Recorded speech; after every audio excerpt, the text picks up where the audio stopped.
நெறிமுறைகளுடான ஏஐக்கு நாம் தயார், ஜனாதிபதி தெரிவிப்பு. எங்கள் கட்சி விவகாரத்தில் தலையிட வேண்டாம், ராமநாதன் அர்ஜுனாவுக்கு சாணக்கியன் பதிலடி. பெருந்தோட்ட பாடசாலைகளுக்கான காணி உறுதி பத்திரம் விரைவில் வழங்கப்படும், பிரதமர் உறுதி. கேஸ் தட்டுப்பாடு உள்ளது, சஜித் காரணம் இதுதான், வசந்த சமரசிங்க தெரிவிப்பு. ஒரு துண்டு நிலத்தையும் மீள கையளிக்க மாட்டேன், தையிட்டி விஹாராதிபதியின் கருத்தால் சர்ச்சை. கோட்டா என்ற கொடிய அராஜகன் போட்ட உத்தரவை அனுரவின் ஆட்சியில் இல்லாமலாக்க முடியாதா, ரிசாத் பதியுதீன் கேள்வி. யாழ் பலாலி சர்வதேச விமான நிலைய அபிவிருத்தி பணி ஆரம்பம். கணேமுள்ள சஞ்சீவ கொலை வழக்கில் போலி வங்கிக் கணக்குகள். பயங்கரவாத தடைச்சுட்டம் தமிழ் மக்களை அடிமைப்படுத்துகின்றது, கரச்சி பிரதேச சபையின் தவிசாளர். முடிந்தால் மாகாண சபை தேர்தலை நடாத்துங்கள், வைத்தியர் சமல் சஞ்சீவ தெரிவிப்பு. போதிய எரிவாயு கையிருப்பில் உள்ளது, லிட்ரோ நிறுவனம் அறிவிப்பு.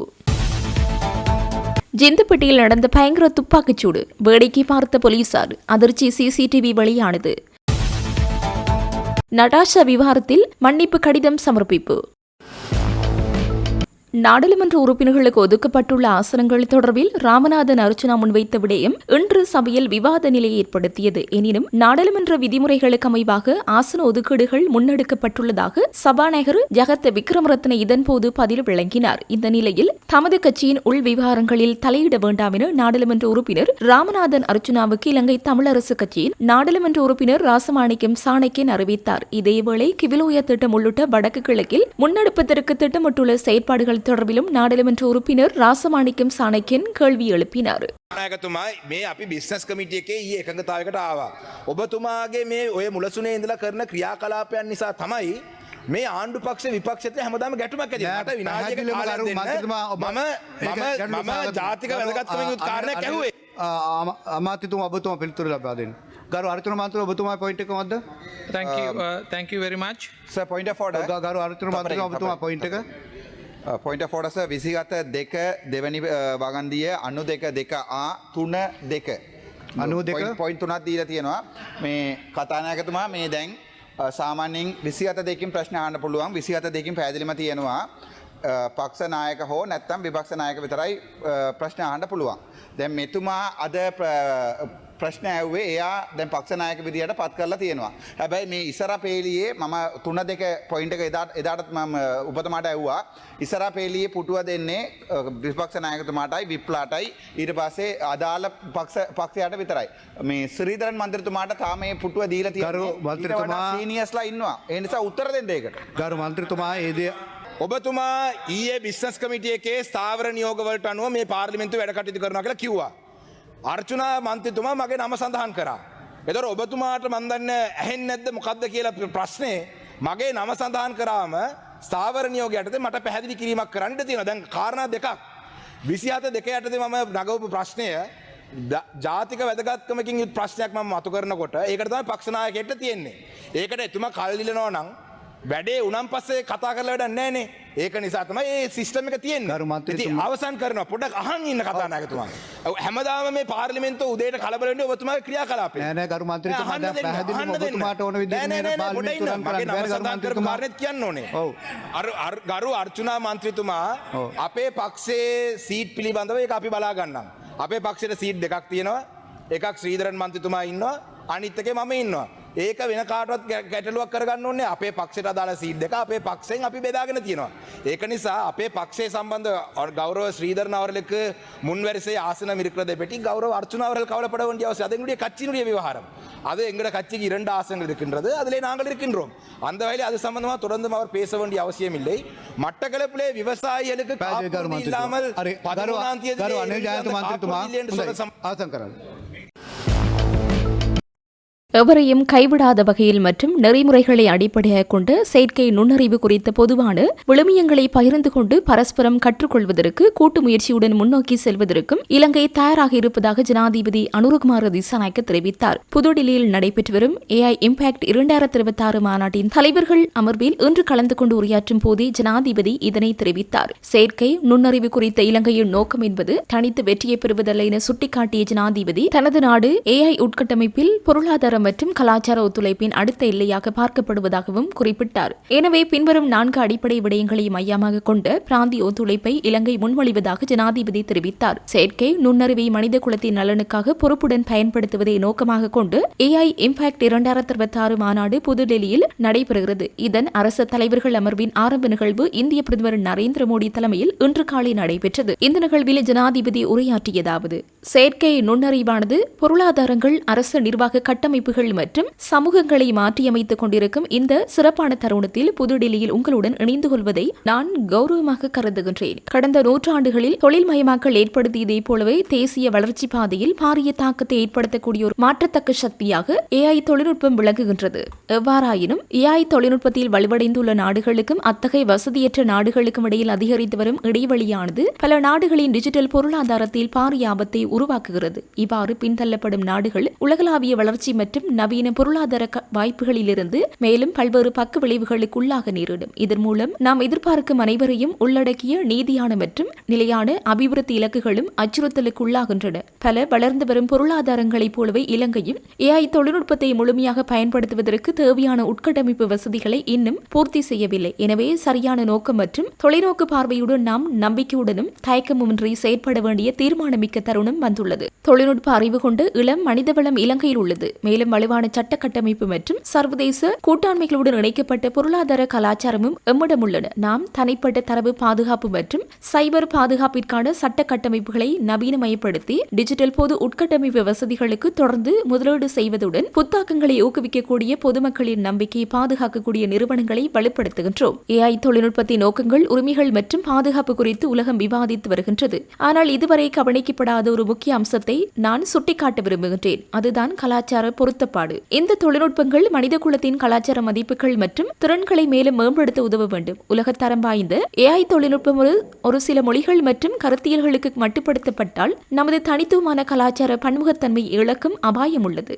இலங்கை, இந்தியா போன்ற நாடுகளுக்கு தமது மொழி மற்றும் கலாச்சார மரியாதை மற்றும் நம்பிக்கையின் அடிப்படையாகும். அத்தகைய கலாச்சார பொருத்தப்பாடுகளை அடைய விரிவான ஒருங்கிணைப்பு மற்றும் பாதுகாப்பு அவசியம். இதன்போது நமது உள்ளூர் மொழிகளையும் கலாச்சார அறிவையும் டிஜிட்டல் மயப்படுத்தி அவற்றை செயற்கை நுண்ணறிவு கட்டமைப்புகளில் ஒருங்கிணைக்க வேண்டும். அத்துடன் பாதுகாப்பில் அதிக அளவில் கவனம் செலுத்துவது முக்கியம். AI இதன் பாதகமான விளைவுகளிலிருந்து நமது கலாச்சார விளிமியங்களை பாதுகாப்பதற்கான கட்டமைப்புகளை நிறுவ வேண்டும். தனித்துவ வெற்றி அடைவது எமது தொலைநோக்கு பார்வையின்றி ஒருங்கிணைவதாகும். பொருளாதார மற்றும் கலாச்சார ஒத்துழைப்பின் அடுத்த எல்லையாக AI உட்கட்டமைப்பு வசதிகளை நாம் பார்க்கின்றோம். எனவே இலங்கை ஒரு பிராந்திய ஒத்துழைப்பை முன்மொழிகின்றது. இதன்போது குறைந்த விலையில் பெறக்கூடிய மையப்படுத்தப்பட்ட கட்டுப்பாடை கொண்ட மொழி தரவு தொகுப்புகள், பொதுவான மதிப்பீட்டு முறைகள் மற்றும் பாதுகாப்பு கருவிகள் மற்றும் கூட்டுத்திறன் மேம்பாடு ஆகிய 4 பிரதான விடயங்களை அடிப்படையாக கொண்டமைவது மிகவும் முக்கியமாகும். இந்த முயற்சி AI-யின் நன்மைகளை பரந்த மற்றும் சமமான முறையில் அணுகுவதற்கு நாம் அனைவருக்கும் உதவும் என்று நான் நம்புகின்றேன். இந்த நிலைமையில் தேசிய மற்றும் பிராந்திய தேவைகளை பூர்த்தி செய்யக்கூடிய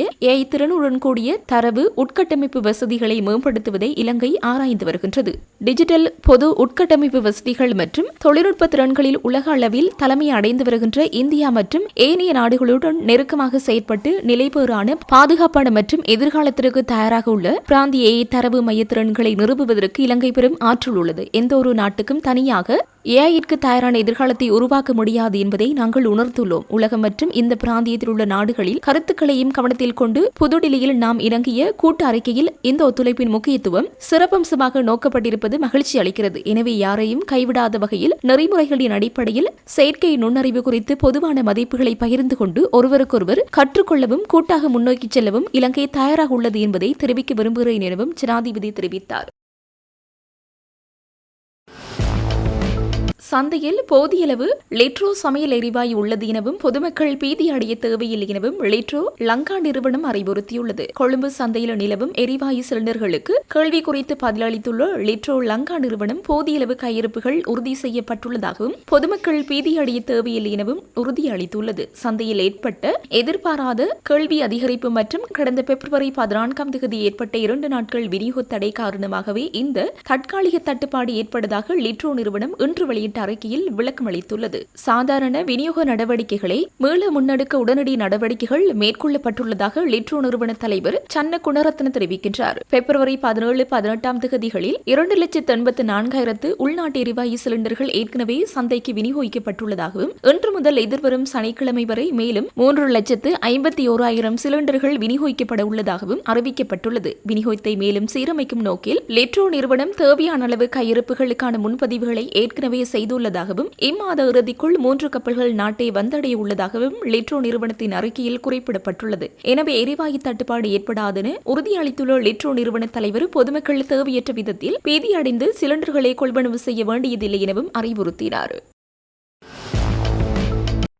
சந்தையில் லாப்ஸ் வர்த்தக நாமத்தை கொண்ட சமையல் எரிவாயு சிலிண்டர்களுக்கு தற்காலிக தட்டுப்பாடு நிலவுவதாக பரவும் ஊடக செய்திகள் தொடர்பில் அந்த நிறுவனம் அறிக்கை ஒன்றை வெளியிட்டுள்ளது. அந்த அறிக்கையின்படி ஹம்பாந்தோட்டை துறைமுக வளாகத்தில் ஸ்தாபிக்கப்பட்டுள்ள 30,000 மெட்ரிக் டன் எல்பி எரிவாயு இறக்குமதி ஏற்றுமதி களஞ்சிய முனையத்தை உள்ளூர் விநியோகத்திற்காக பயன்படுத்துவதில் ஏற்பட்டுள்ள ஒழுங்குமுறை சார்ந்த கட்டுப்பாடுகளை தற்போதைய சமையல் எரிவாயு சிலிண்டர்கள் தட்டுப்பாட்டிற்கான பிரதான காரணமாகும் என தெரிவிக்கப்பட்டுள்ளது. அந்த களஞ்சிய முனையத்தை உள்ளூர் நடவடிக்கைகளுக்காக விரைவாக விடுவிப்பதற்கு தேவையான சட்ட ரீதியான ஏற்பாடுகள் தொடர்பில் உரிய அரசு அதிகாரிகளுடன் தொடர்ச்சியாக ஒருங்கிணைந்து செயற்பட்டு வருவதாகவும் நிறுவனம் குறிப்பிட்டுள்ளது. இதேவேளை உள்ளூர் சமையல் எரிவாயு தேவையை பூர்த்தி செய்வதற்காக சர்வதேச விநியோகத்திடமிருந்து நேரடியாக எரிவாயு தொகையை கொழும்பு துறைமுகத்தின் ஊடாக நாட்டிற்கு இறக்குமதி செய்வதற்கு தேவையான திட்டங்கள் தற்போது வகுக்கப்பட்டுள்ளதாகவும் அந்த அறிக்கையில் சுட்டிக்காட்டப்பட்டுள்ளது. எரிவாயு தொகைகள் கொழும்பு துறைமுகத்தை வந்தவுடனேயே நிறுவனத்திற்கு சொந்தமான சிலிண்டர் நிரப்பு முனையத்தில் அவற்றை சிலிண்டர்களில் நிரப்பி நாடு முழுவதும் தடையின்றி விநியோகிப்பதற்கான ஏற்பாடுகள் செய்யப்பட்டுள்ளதாகவும் நிறுவனம் மேலும் தெரிவித்துள்ளது. நாட்டில் தடையற்ற எரிவாயு விநியோகத்தை பேணுவதற்கு தேவையான அனைத்து நடவடிக்கைகளும் முன்னெடுக்கப்பட்டுள்ளதாக லாப்ஸ் எரிவாயு நிறுவனம் பொதுமக்களுக்கு அறிவித்துள்ளது. ஜனாதிபதி அனுருகுமார திசாநாயக்க அரசாங்கத்தில் கொரோனாவை விடுவிக்க முடியாத என நாடாளுமன்ற உறுப்பினர் ரிசாத் பதியுதீன் கேள்வி எழுப்பியுள்ளார். நாடாளுமன்றத்தில் இன்று உரையாற்றிய போதே அவர் இந்த கேள்வியை முன்வைத்தார். அவர் இது தொடர்பில் மேலும் தெரிவிக்கையில், என்னுடைய பிரதேசத்திலே மன்னார் முசலியிலே தொழிலுக்காக வந்த வெளிமலையைச் சேர்ந்த 2 இளைஞர்கள் ரியாத் சமீம் முஜாஹித் சஹரான் என்ற 2 இளைஞர்கள் சலூனுக்கு முடிவெட்டச் சென்ற பொழுது அவர்களை சுட்டு ஒருவர் கொலை செய்யப்பட்டிருக்கிறார். ஒருவர் உயிருக்காக போராடி கொண்டிருக்கிறார் ஐசியூலே. 2 பேரும் ஏழைகள். இன்று வைத்தியசாலையில் இருக்கின்ற அந்த மகனை பார்ப்பதற்கு சம்சுதீன் அதாவது ரியாதுக்கு வருவதற்கு பணமில்லாத ஒரு துப்பாக்கி அந்த மாதிரியான ஒரு கஷ்டமான நிலையில் உள்ள 2 இளைஞர்கள் இந்த கொலையிலே கொல்லப்பட்டிருக்கிறார்கள். இது சம்பந்தமாக ஜனாதிபதியோடு நான் தொலைபேசியிலே தொடர்பு கொண்டு விஷயத்தை சொன்னேன். இப்படியான கொலைகளை நிறுத்துங்கள், இல்லை என்றால் இந்த நாட்டிலே சுற்றுலாத்துறை மாய்ந்துவிடும். எங்களுக்கு ஒரு காலத்திலே அன்று யுத்த காலத்தில் இருந்த பயம் போல மீண்டும் ஆரம்பிக்கிறது. நாங்களும் சாதாரண சலூன் போன்ற இடங்களிலே பாதுகாப்பில்லாத நிலை வந்திருக்கின்றது. எனவே இதை சம்பந்தமாக அரசாங்கம் அவசரமான நடவடிக்கை எடுத்து அவர்களுக்கு தேவையான வைத்திய வசதியை செய்து அவரை உயிரை காப்பாற்றி தாருங்கள். வைத்தியசாலையில் இருக்கின்றவரை அதேபோல பாதிக்கப்பட்டவர்களுக்கான நஷ்டஈடுகளை வழங்குங்கள். இதற்கு பிறகு இவ்வாறான கொலைகள் நடக்காமல் இருப்பதற்கான ஆக்கப்பூர்வமான நடவடிக்கைகளை முன்னெடுங்கள் என்று உங்களிடத்தில் வேண்டுகோள் விடுக்கின்றோம்.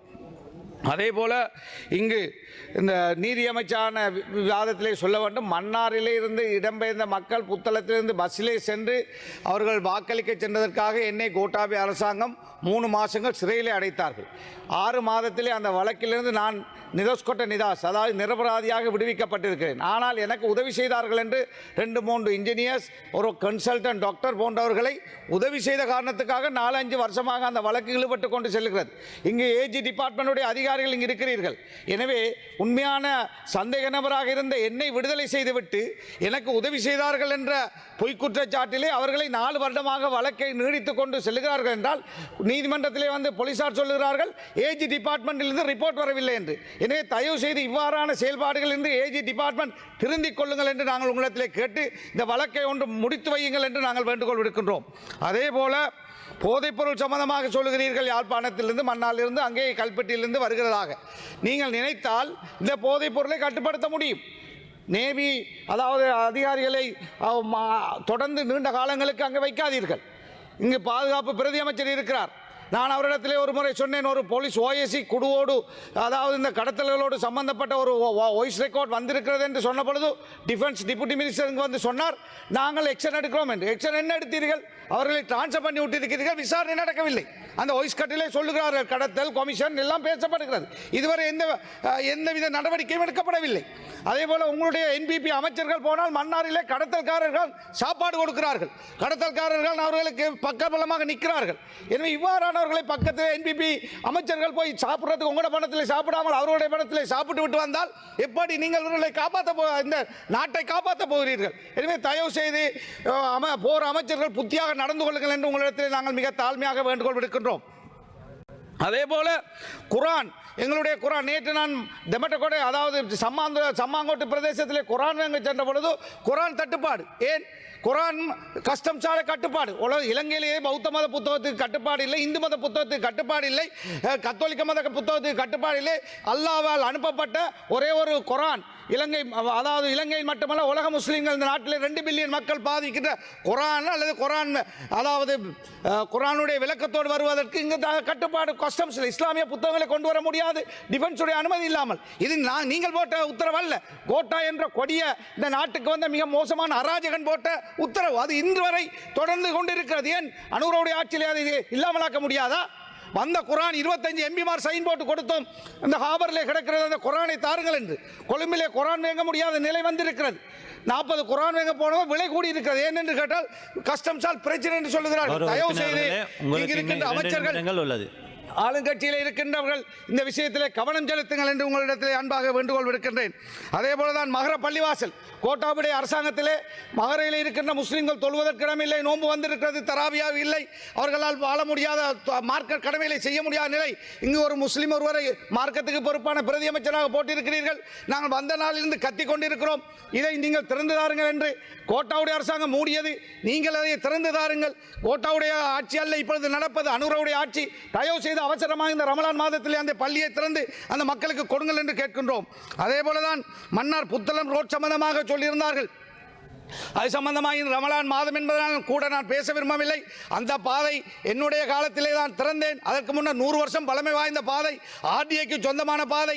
அந்த பாதையை திறந்த பொழுது எதிராக ஒரு கூட்டம், இனவாத கூட்டம், மதவாத கூட்டம் போய் வழக்கு போட்டார்கள். அந்த வழக்குக்கு எதிராக வைல்ட் லைஃப் டிபார்ட்மெண்ட் தொடர்ந்து போராடி கொண்டிருந்தது.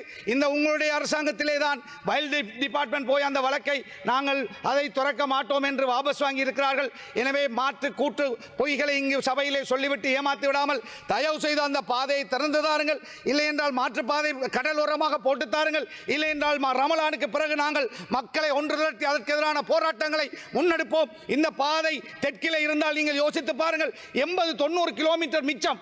அம்பாறை அமைச்சர் இருக்கிறார், அம்பாறையிலிருந்து கொழும்புக்கு வருகின்ற பொழுது 100 கிலோமீட்டர் மிச்சமாக இருந்தால் ஏன் நாங்கள் அதை மூடி வைப்போம்? அது அம்பாந்தோட்டையாக இருந்தால் மூடி வைப்பீர்களா? கம்பஹா இருந்தால் மூடி வைப்பீர்களா? மன்னாரிலே தமிழர்களும் முஸ்லிம்களும் வாழுகிறார்கள் என்பதால் உங்களுடைய கண் குருடாக இருக்கிறது. தயவு செய்து வீதிக்கு பொறுப்பான அமைச்சர் இங்கு விமல் ரட்நாயக் இங்கு இல்லை. அவர் பெரிய அறிவாளி, இந்த பாராளுமன்றத்தில் இருக்கின்றவர்கள் அவர்தான் கூடுதலான அறிவாளி போல பேசுகிறார். எனவே அவர் பேசுகின்ற பொழுது பிழையான கருத்துக்களை முன்வைத்தார். ஒரு அங்குலம் கூட வில்பத்து நிலம் அளிக்கப்படவில்லை, ஒரு அங்குலத்தில் கூட முஸ்லிம்கள் குடியேற்றப்படவில்லை. வனவளத்திலே சொந்த மண்ணிலே தான் புலிகள் விரட்டிய பொழுது அகதிகளாக வந்த மண்ணிலே தான் அவர்கள் சொந்த மண்ணிலே போய் குடியேற்றினார்கள். 20 வருஷத்துக்கு பிறகு போகின்ற பொழுது காடாக இருந்தது. அந்த காடுகளை வெட்டாமல் அவர்களை குடியேற்ற முடியாது. அதை கூட நான் சட்ட ரீதியாகத்தான் அத்தனையும் செய்திருக்கிறேன். முடிந்தால் சவால் விடுகிறேன், நாங்கள் தவறு செய்தோம் என்று நிரூபியுங்கள் சட்ட ரீதியாக. அல்லாமல் மன்னார் புத்தளம் பாதையை மூடுவதற்காக மன்னாரிலே மேல்குடியேறிய மக்களுடைய காணிகளை வெட்டியதாக அளித்ததாக இந்த சபையிலே பொய் குற்றங்களை சாட்டாதீர்கள் என்று சொல்லி உடனடியாக அந்த பாதையை மீள மக்களுக்கு தாருங்கள். 100 வருடம் பழமை வாய்ந்த பாதை என்பதை நான் இந்த சபையிலே கூறிக்கொண்டு, அதே போல எங்களுடைய முடித்துக் கொள்வோம் ஒரு நிமிஷம் நாங்கள், அதே போல எங்களுடைய குடு சம்பந்தமாக நீங்கள் எடுக்கின்ற நடவடிக்கைகளுக்கு பாராட்டுக்களை சொல்கிறோம். அதே போல உங்களுடைய இனவாதம் இல்லாத நடவடிக்கைகள் தொடர்கிறது. ஜனாதிபதி அதிலே உறுதியாக இருக்கிறார். ஆனால் உங்களுக்குள்ளே இருக்கின்றவர்கள் அதிலே உறுதியாக இருக்கிறார்களா என்பது எங்களுக்கு கேள்விக்குறியாக இருக்கிறது. ஏனென்றால் யாழ்ப்பாணத்துக்கு பொறுப்பான அமைச்சரிடத்தில் சொன்னேன், சந்திரசேகரன் என்னுடைய நண்பர், முஸ்லிம்கள் அகதிகளாக போனவர்கள் மீள குடியேற போனவர்களுக்கு 8 கோடி ரூபாய் ரணில் ஒதுக்கிய பணம் திரும்பி போனது, திருப்பி தாருங்கள் என்று கேட்டபொழுது தருகிறேன் என்று இன்று வரை தரவில்லை. 4 கோடி ரூபாய் அவர்களுக்கு பாதைக்காக வந்த பணம் திரும்பப்பட்டது, அதையும் தரவில்லை. எனவே இவ்வாறு ஒரு சில அமைச்சர்கள் செயல்படுகிறார்கள், அதை தடுத்து நிறுத்துங்கள் என்று சட்டவிரோத தையிட்டி விகாரைக்காக அடாத்தாக கையப்படுத்தப்பட்ட காணிகளில் ஒரு துண்டு நிலத்தையும் மீள காணி உரிமையாளர்களுக்கு கையளிக்க மாட்டேன் என விகாராதிபதி ஜிந்தோட்டே நந்தாராம தேரர் திட்டவட்டமாக தெரிவித்துள்ளார் என செய்திகள் வெளியாகியுள்ளன. பௌத்த சாசன அமைச்சின் பிரதிநிதிகள் தையிட்டி விகாரை அரசு அதிகாரிகள் உள்ளிட்டவர்கள் கொழும்பில் நேற்றைய தினம் கூடி கலந்துரையாடிய போது விகாராதிபதி விகாரைக்கென அறிக்கைப்படுத்தப்பட்ட காணிகளிலிருந்து சிறு துண்டு நிலத்தையும் விடுவிக்க முடியாது என திட்டவட்டமாக கூறியுள்ளதாக தெரிவிக்கப்படுகின்றது. அதனால் கூட்டம் நீண்ட இழுபறியுடன் எவ்வித முடிவுகளும் எடுக்கப்படாமல் முடிவுற்றுள்ளது என தெரிவிக்கப்பட்டுள்ளது. அடுத்த கூட்டம் மிக விரைவில் கூட இருப்பதாக அறிய முடிகிறது.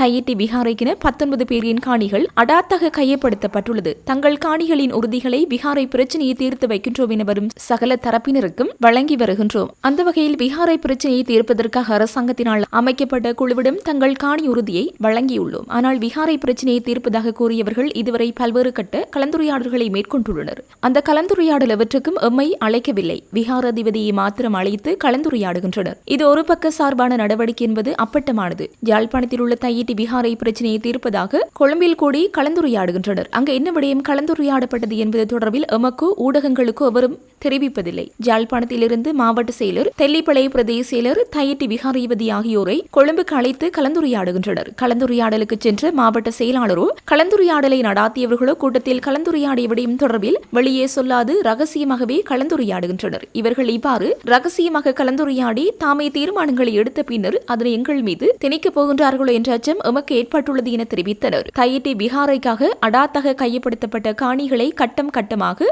விடுவிப்பதாகவும் அதற்கு முதல் கட்டமாக ஒரு தொகுதி காணியை விடுவிக்கும் முகமாக விகாரையை சுற்றியுள்ள பகுதியை கையப்படுத்தி அமைக்கப்பட்டுள்ள வேலையை பின் நகர்த்த தெல்லிப்பளை பிரதேச செயலகத்திற்கு நிதி ஒதுக்கப்பட்டதாக கடந்த ஆண்டு டிசம்பர் மாதம் செய்திகள் வெளியாகியிருந்தன. அது தவறான செய்தி எனவும் வேலையை பின் நகர்த்துவதற்கென தெல்லிப்பளை பிரதேச செயலகத்திற்கு வித நிதியும் ஒதுக்கவில்லை என பிரதேச செயலகம் தெரிவித்துள்ளது. தையிட்டி விகாரை வேலையை பின் நகர்த்த தெல்லிப்பளை பிரதேச செயலகத்திற்கு நிதி கிடைத்துள்ளதாகவும் வேலையை பின் நகர்த்தி அமைக்கும் பணிக்கான ஒப்பந்தத்தை தனக்கு வேண்டியவருக்கு வழங்க வேண்டும் என பிரதேச சபை தவிசாளர் ஒருவர் பிரதேச செயலரிடம் வலியுறுத்தி வந்ததாகவும் தவிசாளர் ஒருவர் அவ்வாறான ஒப்பந்தத்தை பெறுவது ஊழல் எனவும் அதனை தாம் தடுத்து நிறுத்தியதாகவும் தேசிய மக்கள் சக்தி உறுப்பினர்கள் சில சமூக ஊடகங்களில் கருத்துக்களை பகிர்ந்திருந்தமை குறிப்பிடத்தக்கது.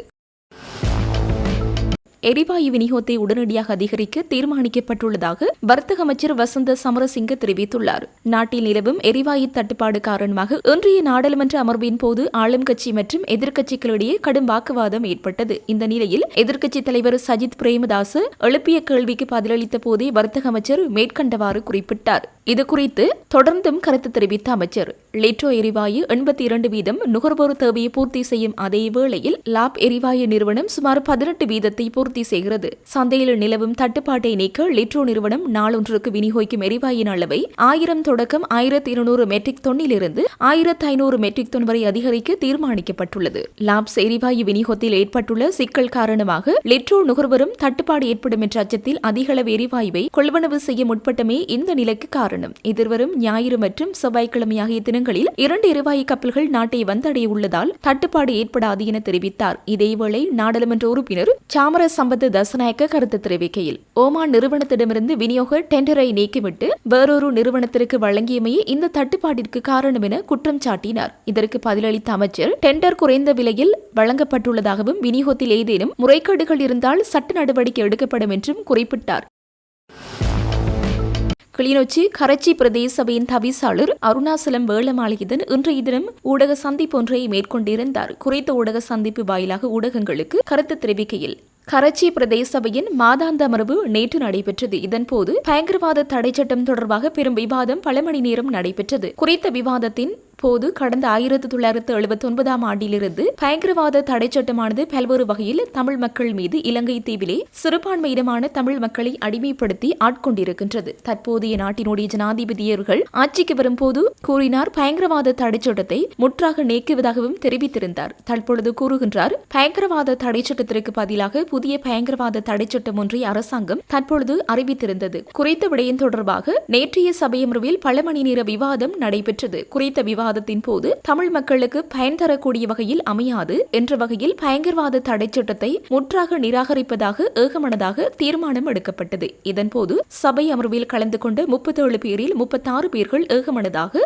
தமது பயங்கரவாத தடை சட்டத்திற்கு எதிர்ப்பினை தெரிவித்திருந்தனர். மேலும் தெரிவிக்கையில் கிளிநொச்சி மாவட்டத்தின் பல பகுதிகளில் கட்டாக்காளி கால்நடைகளின் தொல்லை அதிகரித்து காணப்படுவதாகவும் வீதிகளில் மற்றும் பொது இடங்களில் மக்களுக்கு பல அசௌகரியங்களை ஏற்படுத்தக்கூடிய வகையிலும் வீதி விபத்துக்களை ஏற்படுத்தி வருவதாகவும் போலீசாரால் கரச்சி பிரதேச சபையினருக்கு தொடர்ச்சியாக முறைப்பாடுகள் கிடைக்கப்பெற்று வருகிறது. இதன் காரணமாக குறித்த விடயம் தொடர்பில் எதிர்வரும் 3 தினங்களுக்குள் கால்நடை உரிமையாளர்கள் தமது கால்நடைகளை கட்டுப்பாட்டில் வைத்திருக்க தவறும் பட்சத்தில் சட்ட நடவடிக்கைகள் மேற்கொள்ளப்படும் என அவர் மேலும் தெரிவித்தார். கனிமுல்ல சஞ்சீவ கொலை சம்பவம் தொடர்பில் சந்தேகத்தின் பேரில் தடுப்பு காவல் உத்தரவின் கீழ் தடுத்து வைக்கப்பட்டுள்ள சட்டத்திரணி தமரா அபேரத்னவினால் போலி ஆவணங்களை சமர்ப்பித்து ஆரம்பிக்கப்பட்டு 8 வங்கிக் கணக்குகள் தொடர்பில் விசாரணைகள் முன்னெடுக்கப்பட்டு வருவதாக குற்றப்புலனாய்வு திணைக்களம் கொழும்பு நீதவான் நீதிமன்றத்திற்கு அறிவித்துள்ளது. இந்த முறைப்பாடு கொழும்பு பிரதான நீதவான் அசங்க எஸ் போதரகம முன்னிலையில் விசாரணைக்கு எடுத்துக் கொள்ளப்பட்ட போதே இந்த அறிவிப்பு விடுக்கப்பட்டது. குறித்த சட்டத்திரணி தொடர்பில் மேற்கொள்ளப்பட்ட விசாரணைகளின் போது சம்பந்தப்பட்ட வங்கிக் கணக்குகள் தொடர்பான தகவல்கள் அம்பலமாகியுள்ளதாக போலீசார் நீதிமன்றத்தில் விடயங்களை தெளிவுபடுத்துகையில் குறிப்பிட்டனர். மேலதிக விசாரணைகளை மேற்கொண்டதில் போலி தேசிய அடையாள அட்டை ஒன்றை சமர்ப்பித்து இந்த வங்கிக் கணக்குகள் திறக்கப்பட்டுள்ளமை தொடர்பான தகவல்கள் தெரியவந்துள்ளதாகவும் போலீசார் தெரிவித்தனர். இந்த வங்கிக் கணக்குகள் ஊடாக பெருமளவான பணம் பரிமாற்றப்பட்டுள்ளதாகவும் அது தொடர்பில் மேலதிக விசாரணைகள் முன்னெடுக்கப்படும் எனவும் போலீசார் நீதிமன்றத்திற்கு அறிவித்ததாக நீதிமன்ற செய்தியாளர் தெரிவித்தார். முன்வைக்கப்பட்ட விடயங்களை கவனத்திற்கொண்ட நீதவான் இந்த வங்கிக் கணக்குகள் தொடர்பில் விசாரணைகளை மேற்கொண்டு அதன் முன்னேற்றத்தை நீதிமன்றத்திற்கு அறிக்கையிடுமாறு குற்றப்புலனாய்வு திணைக்களத்திற்கு உத்தரவிட்டார். யாழ்ப்பாணம் சர்வதேச விமான நிலையத்தில் நடைபெறவிருக்கும் அபிவிருத்தி நடவடிக்கை முன்னெடுக்கப்பட்டுள்ளது. இந்த நடவடிக்கை இன்று ஆரம்பிக்கப்பட்டுள்ளது. இந்த ஆய்வு நடவடிக்கையின் முதற்கட்டமாக பலாலி சர்வதேச விமான நிலையத்திற்கு துறைமுகங்கள் மற்றும் சிவில் விமான போக்குவரத்து அமைச்சர் அனுர கருணாதிலக்கு, பிரதி அமைச்சர் ஜனித உருவான் கொடி துவக்க, வடக்கு மாகாண ஆளுநர் வேதநாயகன் மற்றும் அமைச்சின் பிற தலைவர்கள் உள்ளிட்டோர் விஜயம் செய்துள்ளனர். இதன்போது வடக்கு மாகாண ஆளுநர் நாகலிங்கம் வேதநாயகன் அபிவிருத்தியை பார்வையிட்ட பின்னர் ஊடகங்களுக்கு கருத்து தெரிவிக்கையில் எதிர்காலத்தில் பலாலி விமான நிலையத்திற்கு விமான துறை சார்ந்த பணியாளர்களை வடக்கிலிருந்து அதிகளவாக நியமித்தல், விழிப்புணர்வு ஏற்படுத்தல் போன்ற செயற்பாடுகளுக்காக விமானத்துறை அமைச்சர் உள்ளிட்ட குழுவினர் வருகை தந்து ஆளுநர் செயலகத்தில் கூட்டம் ஒன்றினையும் நடாத்தியிருந்தனர். அதன் பின்னர் பலாலி சர்வதேச விமான நிலையத்தையும் பார்வையிட்டனர். பலாலி விமான நிலையத்தில் விஸ்தரிப்பு மற்றும் வசதிகள் போதாமை உள்ளமை தொடர்பாக அந்த இடங்களை பார்வையிட்டு அபிவிருத்திகளை விரைவுபடுத்தல் போன்றன பற்றியும் இதன்போது கலந்துரையாடப்பட்டுள்ளன. சர்வதேச விமான நிலையமாக இருக்கின்ற பலாலி விமான நிலையத்தில் தற்போது அடிப்படை வசதிகள் குறைவாக காணப்படுகின்றன. அதை நிவர்த்தி செய்வதற்கு 2 கட்ட அபிவிருத்தி நடவடிக்கைகள் முன்னெடுக்கப்பட உள்ளன. ஒரு அபிவிருத்தி ஏற்கனவே ஆரம்பித்த நிலையில் மற்ற அபிவிருத்தி எதிர்வரும் ஜூன் மாதம் அளவில் ஆரம்பித்து இந்த விமான நிலையம் அனைத்து வசதிகளும் கொண்டு ஒரு விமான நிலையமாக மாற்றப்படும் என குறிப்பிட்டுள்ளார். பெருந்தோட்ட பாடசாலைகளுக்கான காணி உறுதி பத்திரம் விரைவில் வழங்கப்படும் என பிரதமர் ஹரிணி அமரசூரிய வாக்குறுதி அளித்ததாக பெருந்தோட்ட மற்றும் சமூக உட்கட்டமைப்பு வசதிகள் பிரதி அமைச்சர் சுந்தரலிங்கம் பிரதீப் தெரிவித்தார். பெருந்தோட்ட மற்றும் சமூக உட்கட்டமைப்பு வசதிகள் பிரதி அமைச்சர் சுந்தரலிங்கம் பிரதீப் வேண்டுகோளுக்கிணங்க மலையகத்தின் எதிர்கால கல்வி மற்றும் பாடசாலை காணிகளுக்கான உறுதி பத்திரங்கள், அடிப்படை வசதிகள், பௌதீக வளங்கள் தொடர்பில் விசேட கலந்துரையாடல் ஒன்று பிரதமரும் கல்வி, உயர்கல்வி மற்றும் தொழிற்கல்வி அமைச்சருமான கலாநிதி ஹரிணி அமரசூரிய தலைமையில் இன்று பாராளுமன்ற கட்டட தொகுதியில் நடைபெற்றது. பிரதி அமைச்சரின் வேண்டுகோளுக்கு அமைய முதல் தடவையாக கடற்றொழில், நீரியல் மற்றும் கடல் வளங்கள் அமைச்சர் ராமலிங்கம் சந்திரசேகர், மலையகத்தை பிரதிநிதித்துவப்படுத்தும் பாராளுமன்ற உறுப்பினர்களான கிட்னன் செல்வராஜ், கிருஷ்ணன் கலைச்செல்வி, அம்பிகா சாமுவேல், ரவீந்திர பண்டார, அனுஷ்கா ஆகியோரும் கலந்து கொண்டனர். இதன்போது பெருந்தோட்ட பாடசாலைகளில் காணப்படும் காணி பிரச்சினைகள் தொடர்பாக நீண்ட நேரம் கலந்துரையாடப்பட்டது. பெருந்தோட்ட பாடசாலைகள் ஒவ்வொன்றுக்கும் சுமார் 2 ஏக்கர் காணிகள் பெற்றுக் கொடுக்கப்பட வேண்டும் என்று கோரிக்கை முன்வைக்கப்பட்டது. அத்துடன் இது தொடர்பாக கடந்த காலங்களில் எடுக்கப்பட்ட முயற்சிகள் குறித்தும் பேசப்பட்டது. பிரதமர் வாக்குறுதி அளித்ததுடன் மலையகத்தில் காணப்படும் 864 பாடசாலைகள் தொடர்பான முழுமையான அறிக்கை ஒன்றினை 2 வாரங்களில் சமர்ப்பிக்குமாறு கல்வி அமைச்சின் அதிகாரிகளுக்கு பணிப்புரை விடுத்தார். இந்த அறிக்கையில் மலையக பாடசாலைகளில் காணப்படும் அனைத்து பிரச்சினைகள் தொடர்பாக ஒரு மதிப்பீடு செய்து தனக்கு வழங்குமாறு குறிப்பிட்ட பிரதமர் அந்த அறிக்கை அடிப்படையாக கொண்டு மலையக பாடசாலைகளை அபிவிருத்தி செய்வது தொடர்பான திட்டங்களை தீட்டுவதாகவும் அவர் தெரிவித்தார். அத்தோடு பாடசாலைகளில் காணப்படும் ஆசிரியர் பற்றாக்குறை, கணித விஞ்ஞான பாடங்களை மேம்படுத்தல், பௌதீக வள பற்றாக்குறை சரி செய்தல், விளையாட்டுத்துறை அபிவிருத்தி செய்தல், அதன் மூலம் ஒவ்வொரு மாவட்டங்களிலும் விளையாட்டுத்துறை சார்ந்த தமிழ் மொழி மூலமான பாடசாலை உருவாக்குதல், மாவட்டங்களில் பெருந்தோட்ட பாடசாலைகளில் அதிகமாக காணப்படும் பிரதேசங்களில் மாகாண கல்வி திணைக்களத்தின் தமிழ் பிரிவு ஒன்றினை உருவாக்குதல் போன்ற விடயங்களும் கலந்துரையாடப்பட்டு ஒரு சுமூகமான தீர்வும் எட்டப்பட்டது. இக்கலந்துரையாடலின் போது கல்வி அமைச்சின் உயர் அதிகாரிகள், பெருந்தோட்டம் மற்றும் சமூக உட்கட்டமைப்பு வசதிகள் அமைச்சின் உயர் அதிகாரிகள், பிரதி அமைச்சரின் பிரத்யேக செயலாளர் உள்ளிட்ட பலரும் கலந்து கொண்டிருந்தனர். சட்டவிரோத மீன்பிடி நடவடிக்கைக்காக டைனமைட் வெடிபொருளை தம்பசம் வைத்திருந்த குற்றச்சாட்டில் 2 மீனவர்கள் கைது செய்யப்பட்டுள்ளனர். கடற்படையின் சுற்றி வளைப்பின் போது குறித்த 2 மீனவர்களும் மன்னார் தாழ்வுபாடு கடற்கரை பகுதியில் வைத்து இன்று கைது செய்யப்பட்டுள்ளனர். அவர்களிடம் 3 தொகுதி டைனமைட் வெடிபொருட்கள் மீட்கப்பட்ட நிலையில் மேலதிக விசாரணைகளின் பின்னர் 2 சந்தேக நபர்களையும் மன்னார் கடற்றொழில் நீரியல் வளத்துறை திணைக்கள அதிகாரிகளிடம் மேலதிக விசாரணைக்காக கடற்படையினர் ஒப்படைத்தனர். இதனைத் தொடர்ந்து மேலதிக விசாரணையின் பின்னர் இன்று மதியம் குறித்த 2 சந்தேக நபர்களையும் மன்னார் நீதவான் நீதிமன்றத்தில் ஆஜர்படுத்திய நிலையில் விசாரணைகளை மேற்கொண்ட நீதவான் 2 மீனவர்களையும் எதிர்வரும் 5ஆம் தேதி வரை விளக்கமறியலில் வைக்குமாறு நீதவான் உத்தரவிட்டுள்ளார். அதே நேரம் கைப்பற்றப்பட்ட டைனமைட் வெடிபொருட்களை அரசு ரசாயன பகுப்பாய்வு திணைக்களத்திற்கு அனுப்பி வைக்குமாறு நீதவான் உத்தரவிட்டுள்ளார். மக்கள் 65% அரசாங்கத்திற்கு நெருக்கமான ஊடகங்கள் வாயிலாக பரப்பப்படும் செய்திகள் முற்றிலும் உண்மைக்கு புறம்பானவை எனவும் தற்போதைய ஜதார்த்தம் அதற்கு நேருமானது எனவும் தெஹிவளை கல்கிசை மாநகர சபை உறுப்பினர் வைத்தியர் சமல் சஞ்சீவ தெரிவித்துள்ளார். இன்று ஐக்கிய மக்கள் சக்தியின் பிரதான காரியாலயத்தில் நடைபெற்ற ஊடகவியலாளர் சந்திப்பில் கலந்து கொண்டு கருத்து வெளியிட்ட அவர், அரசாங்கத்தின் புகழ் இவ்வளவு உயர்வாக இருந்தால் கல்வி, சுகாதாரம் மற்றும் பொருளாதாரம் உள்ளிட்ட துறைகளில் மக்கள் எதிர்பார்த்த மாற்றத்தை ஏற்படுத்தியிருந்தால் உடனடியாக மாகாண சபை தேர்தலை நடத்துமாறு அரசாங்கத்திற்கு சவால் விடுத்தார். தற்போது மாகாண சபைகள் ஆளுநர்களின் கட்டுப்பாட்டில் உள்ளதை குறிப்பிட்டவர், அந்த அதிகாரங்களை மக்கள் பிரதிநிதிகளின் கீழ் கொண்டுவர அரசாங்கம் நடவடிக்கை எடுக்க வேண்டும் என்று வலியுறுத்தினார். பல்வேறு தொழில் வல்லுநர்கள் மேற்கொண்ட ஆய்வுகளின்படி ஜனாதிபதி தேர்தல் மற்றும் பொது தேர்தலுக்கு பின்னர் 60% இருந்த அரசாங்கத்தின் ஆதரவு தற்போது மாகாண சபை தேர்தல் அறிவிக்கப்படும் வேளையில் 42%, நடுத்தர வர்க்கத்தினர் மற்றும் தொழில் வல்லுநர்கள் மத்தியில் 25% வீழ்ச்சியடைந்துள்ளது. குறிப்பாக சிங்கள பௌத்த சமூகத்தினர் மத்தியில் இந்த ஆதரவு 35% வரை குறைந்து உள்ளதை சுட்டிக்காட்டியவர், அரசாங்கத்தின் இவ்வாறான பின்னடைவை மறைக்கவே வரைட் ரிசர்ச் போன்ற நிறுவனங்களின் அறிக்கைகள் பயன்படுத்தப்படுவதாக குற்றம் சாட்டினார். சுகாதாரத்துறையின் அவலநிலை குறித்து பேசிய வைத்தியர், புற்றுநோய் மருந்துகள் உள்ளிட்ட 40க்கும் மேற்பட்ட அத்தியாவசிய மருந்துகள் மற்றும் 100க்கும் மேற்பட்ட ஏனைய மருந்து வகைகளுக்கு கடும் தட்டுப்பாடு நிலவுவதாக தெரிவித்தார். கொழும்பு தேசிய வைத்தியசாலையின் சிகிச்சை பெறும் நோயாளிகள் சுமார் 60% மருந்துகளை வெளியில் பணம் கொடுத்து வாங்க வேண்டியுள்ளதாகவும், சிடி ஸ்கேன் மற்றும் இரத்த பரிசோதனைகளுக்காக 40,000 ரூபாய் வரை செலவிட வேண்டியுள்ளதாகவும் அவர் கவலை வெளியிட்டார். இவ்வாறான மக்கள் பிரச்சினைகளை தீர்ப்பதற்கு பதிலாக சுகாதார மற்றும் ஊடகத்துறை அமைச்சுகளின் நிதியை பயன்படுத்தி எதிர்க்கட்சியினருக்கு எதிராக சேறுபூசும் விளம்பரங்களை அரசாங்கம் முன்னெடுத்து வருவதாக அவர் சாடினார். அரசாங்கத்தின் இவ்வாறான தரம் தாழ்ந்த அரசியல் செயற்பாடுகளை கண்டித்தவர், நாட்டின் தொழில் வல்லுநர்களை அச்சுறுத்தி அவர்களை நாட்டை விட்டு வெளியேற்றும் சூழலை அரசாங்கம் திட்டமிட்டு உருவாக்கி வருவதாக தெரிவித்தார். கல்விமான்கள் மற்றும் அறிவுஜீவிகள் நாட்டில் இருந்தால் அரசாங்கத்தின் தவறுகளை கேள்வி கேட்பார்கள் என்பதால் இலங்கை ஒரு அறிவு பாலைவனமாக மாற்ற அரசாங்கம் முயற்சிப்பதாக அவர் மேலும் தெரிவித்தார். எவ்வாறாயினும் தொழில் வல்லுநர்களின் பாதுகாப்பு மற்றும் அவர்களின் உரிமைகளுக்காக சஜித் பிரேமதாச தலைமையிலான ஐக்கிய மக்கள் சக்தி என்றும் முன்னேற்கும் என தெரிவித்தவர், தேர்தலை தள்ளி போடாமல் உடனடியாக மாகாண சபை தேர்தலை நடத்துமாறு மீண்டும் வலியுறுத்தினார்.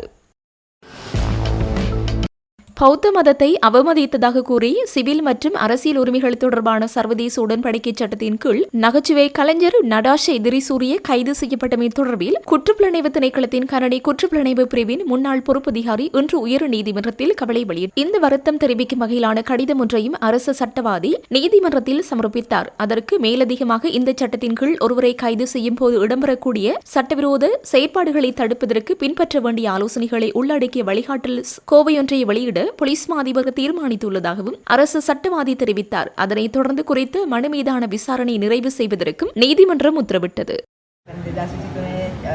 මැයි 27 මාව අත්අඩංගුවට ගත්තා. අත්නොමැතිව අත්අඩංගුවට ගත්තා. අද මම මගේ කේස් එක කෝට් එකේ ගත්තා.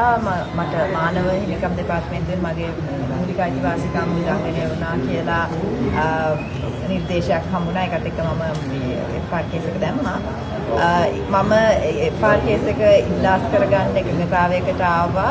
නීතිපති දෙපාර්තමේන්තුව එකඟ වෙනවා නම් දැනට පොලිසියේ අත්අඩංගුවට ගන්න ප්‍රොසීජර් එක වෙනස් කරන්න කැමති වෙනවා නම් සහයගොල්ලෝ එකට එකඟ වුණා.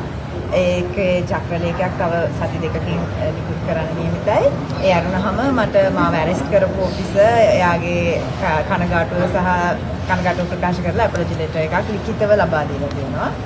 මේක ඇත්තට මට කරන්න ඕන උනේ කියන්නේ මට මූල්‍යමය වන්දියක් ගන්නවට වඩා මට ඕනේ මේ මට උන දේ වෙන කෙනෙකුට නොවෙන්න මට මොනවද කරන්න පුළුවන් කියන එක. ඒ සඳහා මම නීතිමය වශයෙන් කරන්න පුළුවන් උපරිම දේ මම කරා කියලා මම හිතනවා. ඒක ඉතින් නීතිමය පද්ධතිය ඇතුලේ එතනින් එහාට මීඩියාවල සහ මාධ්‍ය වලින් ඒක ප්‍රචාරය කරපු හැටි ඒ දේවල් සම්බන්ධව කවුන්ටබිලිටි එකක් මම දන්නේ නැති මට හම්බ වෙයිද කියලා. ඒ වුණාට මම හිතනවා ඒකත් ලැබෙන්න ඕනේ දෙයක් කියලා. අඩුම තරමේ මාධ්‍ය ආයතන කොහොමද මේ වගේ අවස්ථාවක හැසිරෙන්නේ කියන එක ගැන කතාවකුත් ඇති වෙන්න ඕනේ. නතාෂා දිසුරිය මම අද මම හිතන්නේ අද වෙනකොට දවස් 998ක් මාව අත්නොපටික හිරබාරේ කරා.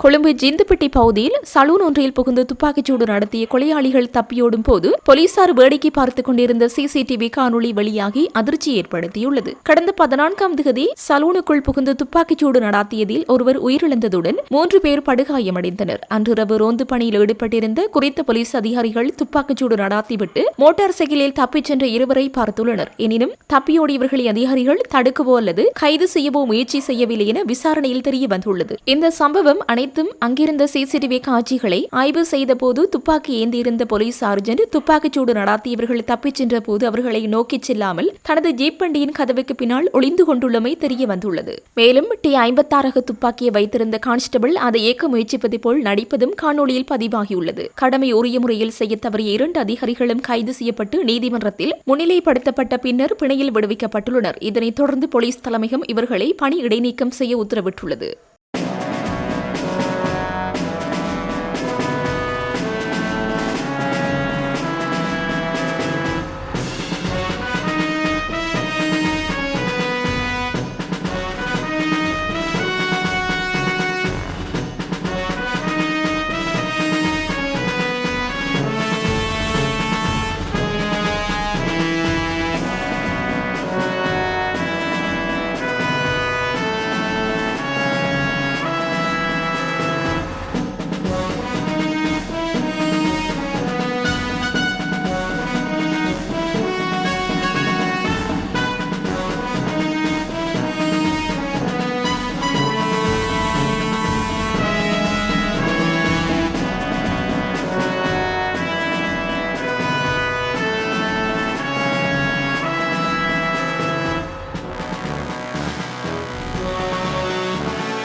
துறைமுகங்கள் மற்றும் சிவில் விமான போக்குவரத்து அமைச்சர் அனுர கருணாதிலக்க தலைமன்னார் இறங்குதுறையின் தற்போதைய நிலைமைகளை கண்டறிவதற்கும் அங்கு முன்மொழியப்பட்டுள்ள புதிய அபிவிருத்தி திட்டங்களை ஆராய்வதற்கும் விசேட கண்காணிப்பு விஜயம் ஒன்றை மேற்கொண்டார். தலைமன்னார் இறங்குதுறையானது இலங்கை மற்றும் இந்தியாவுக்கிடையே நீண்டகாலமாக வரலாற்று சிறப்புமிக்க கடல்வழி போக்குவரத்து தொடர்பை பேணி வந்த ஒரு முக்கிய தளமாகும். முன்னதாக ராமேஸ்வரம் மற்றும் தலைமன்னார் இடையே வாரத்திற்கு 3 முறை பயணிகள் மற்றும் வர்த்தக போக்குவரத்து சேவைகள் இடம்பெற்று வந்த போதிலும் 1984ஆம் ஆண்டு நாட்டில் ஏற்பட்ட போர்ச்சூழல் காரணமாக இந்த போக்குவரத்து சேவைகள் இடைநிறுத்தப்பட்டன. தற்போதுள்ள இறங்குதுறையின் கான்கிரீட் தூண்கள் மற்றும் உருக்கு கட்டமைப்புகள் மிகவும் சிதைவடைந்து காணப்படுவதுடன் அதன் மரப்பலகை நடைபாதைகளும் பாவனைக்கு உதவாத வகையில் சேதமடைந்துள்ளன. இந்தியாவுக்கு மிக அருகில் அமைந்துள்ள புவியியல் ரீதியான முக்கியத்துவம் காரணமாக தலைமன்னார் பிரதேசம் குறைந்த செலவில் பயணிகள் மற்றும் பொருட்களை பரிமாற்றம் செய்யக்கூடிய ஒரு சிறந்த நுழைவாயிலாக கருதப்படுகின்றது. எங்கிருந்து ரயில் நிலையம் மிக அருகில் அமைந்துள்ளதால் நாட்டிற்குள்ள சரக்கு கையாளுதல் மற்றும் போக்குவரத்து நடவடிக்கை நடவடிக்கைகளை மிகவும் இலகுவாகவும் குறைந்த செலவில் முன்னெடுக்க முடியும்.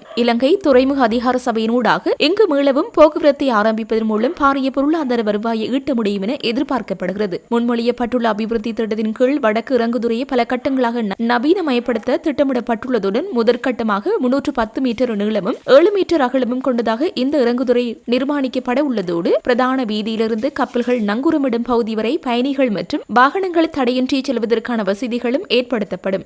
அத்துடன் இரவு நேர போக்குவரத்துக்கான நவீன மின்விளக்கு வசதிகள், பயணிகள் முனைய கட்டிடங்கள் மற்றும் வாகன தரிப்பிடங்கள் உள்ளிட்ட அடிப்படை உட்கட்டமைப்பு வசதிகளும் இதில் உள்ளடக்கப்பட்டுள்ளன. இந்த திட்டத்தை நடைமுறைப்படுத்துவதற்கு முன்னதாக அதன் தொழில்நுட்பம், சந்தை வாய்ப்பு, பொருளாதாரம் மற்றும் சுற்றுச்சூழல் ரீதியான சாத்தியக்கூறுகள் குறித்த ஆய்வுகள் தற்போது துரிதப்படுத்தப்பட்டுள்ளன.